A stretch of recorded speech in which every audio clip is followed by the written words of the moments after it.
Bonjour à tous, bienvenue dans ce nouvel épisode de Cas d'école, l'émission qui vous emmène dans les coulisses des grandes écoles. On va parler immobilier aujourd'hui avec notre invité, Alain Dufoux. Bonjour. Bonjour. Vous êtes président du SNPI, c'est le syndicat national des professions de l'immobilier. C'est le premier syndicat de France de ce secteur-là. Bienvenue sur ce plateau et vous allez nous parler aujourd'hui de VHS Business School. VHS Business School, c'est un centre de formation qui existe depuis 1996, qui était auparavant réservé aux adhérents du SNPI et vous venez d'obtenir l'agrément pour dispenser maintenant des formations initiales. Vous passez dans le statut d'école. Et c'est à ce titre que nous vous recevons aujourd'hui. Donc VHS Business School vient d'obtenir cette qualification en juillet dernier. Qu'est-ce qui vous a permis d'obtenir cet agrément pour dispenser des formations initiales ? Un petit rappel sur l'historique. Effectivement, depuis maintenant plus de 13 ans, le SNPI a ouvert à l'ensemble de ses professionnels des formations sur l'ensemble de l'année, des formations continues. Nous avons depuis maintenant 4 ans la possibilité de faire des BTS en alternance. Depuis l'année dernière, la licence en alternance avec la faculté de Paris-Ouest, la Défense. Donc c'est une étape supplémentaire qui vient s'accompagner aujourd'hui des formations existantes, avec donc cette formation pour les BTS en initiale. En initiale, vous avez donc obtenu cet agrément du premier coup. Pourquoi avoir attendu si longtemps pour le solliciter ? Nous faisons les choses par étapes, nous ne voulions pas les brûler. Et puis c'était également une rencontre un petit peu obligatoire, puisqu'il est de plus en plus difficile de trouver aujourd'hui des agences immobilières ou des administrateurs de biens qui peuvent accueillir des jeunes en alternance. Donc nous avons fait le choix d'essayer de pousser une autre filière qui va être donc l'initiale. Alors, vous parlez de futures étapes. La prochaine étape, ce serait peut-être le master. C'est une extension de formation que dispensent certains de vos concurrents, si on peut s'exprimer ainsi. Vous ne dispensez pas encore de master. Pourquoi ? C'est dans les tuyaux, si je puis dire. Ce sera l'étape prochaine, dans 1 an ou dans 2 ans. Mais nous souhaitons toujours, sur VHS ou le SNPI, c'est une pratique régulière, aller étape par étape et le faire doucement pour l'accompagnement des jeunes, des professionnels. Alors donc VHS est très récente en tant qu'établissement sur ce format-là.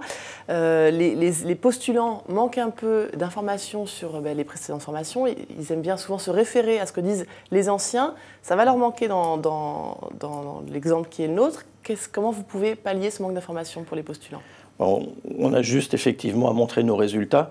Résultats sur les BTS en alternance qui ont été couronnés de succès, puisqu'on a 2 fois plus de résultats positifs que la moyenne nationale. Donc effectivement, je pense que les jeunes, s'ils regardent les statistiques d'obtention de diplôme, trouveront très rapidement que VHS est très bien positionné par rapport, non pas à la concurrence, mais par rapport aux autres écoles. D'accord. Au niveau du contenu de votre cursus, quels sont les points forts de VHS ? Les points forts, des professionnels qui viennent dispenser des cours aux élèves, des professeurs de l'enseignement universitaire. Nous avons un panel complet de professionnels et d'enseignants qui se complètent et qui apportent la meilleure expérience possible aux jeunes qui seront livrés un jour sur le terrain à eux-mêmes. Sur le marché du travail. Est-ce que c'est ce lien avec le SNPI, qui est un peu incarné par vous-même, qui permet justement de faire appel à ces professionnels ? Bien entendu, ça nous permet à la fois de former les professionnels de demain et les agents immobiliers de demain, et c'est bien pour ça que le SNPI s'engage à fond dans ce projet, et que c'est pour nous et pour les jeunes la chance de faire rencontrer les compétences et les études pour l'avenir. D'accord. Les palmarès établis sur les formations en immobilier prennent comme critère de jugement la notoriété de l'école. La notoriété, c'est auprès des DRH principalement. Comment comptez-vous développer votre notoriété auprès de ces DRH ? Pour nous, ce qui importe déjà au départ, c'est la notoriété du SNPI, qui de fait va permettre de donner cette notoriété à VHS Business School. Notre communication sera de fait bien simplifiée par la notoriété de plus de 40 ans d'existence du SNPI. D'accord. Deuxième point faible de votre école, il n'y a pas pour l'instant de pont vers l'international. Vous ne proposez pas pour l'instant de stage ou de modules de formation d'échange avec d'autres universités. Est-ce que c'est quelque chose qu'on peut espérer à terme ? Ce n'est pas un point faible, puisque le SNPI est membre et au conseil d'administration de l'organisation européenne, le CEPI, qui est l'organisation européenne des métiers de l'immobilier. Je siège au conseil d'administration et bien entendu, nous avons des contacts avec l'ensemble des facultés, des écoles des pays européens et j'ai moi-même des liens directs avec les Italiens, les Portugais et les Espagnols avec lesquels nous sommes en train de tisser des relations et des partenariats pour éventuellement faire des échanges. Qu'est-ce que ça pourrait apporter, ce type de pont vers l'étranger? Ça apporte toujours pour les étudiants des connaissances de ce qui se passe à l'extérieur, parce qu'on est toujours assez critique de ce qui se passe chez nous, mais quand on se compare, oui, on s'aperçoit que c'est pas si mal.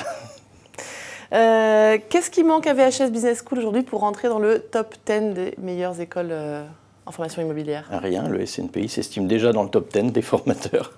D'accord, mais alors qu'est-ce qui lui manque pour rentrer dans ce palmarès établi par les médias? Alors, les palmarès des médias, est-ce que c'est toujours une bonne référence entre les sondages, Non, mais je comprends bien votre question. Le sérieux de VHS, la notoriété du SNPI feront qu'effectivement, ou font déjà que nous sommes dans ce classement. On verra après effectivement le ranking officiel en fonction des résultats. Hier, mercredi 17 septembre, a été adopté à l'Assemblée le projet de loi Duflot en première lecture. Qu'est-ce que ce projet de loi va changer pour les futurs professionnels de l'immobilier et pour le paysage de la formation? Alors pour les professionnels de l'immobilier, je pense que le reste de la journée ne suffirait pas à vous expliquer tout ce que ça va modifier, tant pour les propriétaires que pour les bailleurs, que pour les locataires, que pour les acquéreurs de biens immobiliers. Donc là, c'est trop vaste. Par contre, effectivement, sur le volet formation, là, il va y avoir une chose importante puisque l'ensemble des collaborateurs devront être formés et que les professionnels devront également suivre des cours de formation tout au long de leur carrière. Ça, c'est une nouveauté qui sera introduite dans la loi Allure. Si toutefois, ce n'est pas modifié, puisque vous le rappeliez tout à l'heure, nous n'en sommes qu'à la première lecture à l'Assemblée nationale. Et alors, une dernière question, quelle est la promesse que vous faites aux étudiants qui sortiront bientôt des bancs de votre école, de VHS Business School, en termes d'emploi? Sur les 3 premières promotions, c'est 90% d'embauche derrière leur pension de diplôme. En CDI? En CDI, c'est déjà un très beau succès. Je pense qu'on pourra toujours faire mieux, mais c'est déjà une belle réussite. Jusqu'à maintenant, effectivement, l'alternance a permis que se tissent des liens entre les étudiants et les employeurs. Donc, soit ils trouvent un emploi directement derrière, soit des jeunes créent directement leurs agences immobilières, ce qui arrive également. On n'empêche pas les jeunes de démarrer, de se mettre à leur compte dès leur plus jeune âge. Donc, c'est le succès pour l'avenir. Et combien de diplômés pour la fin de l'année 2013-2014? Fin 2013-2014, BTS deuxième année, je pense qu'on aura une quinzaine de diplômés. D'accord. Merci Monsieur Duflot d'avoir répondu à nos questions et à très bientôt pour un prochain épisode de Quelle École? Merci.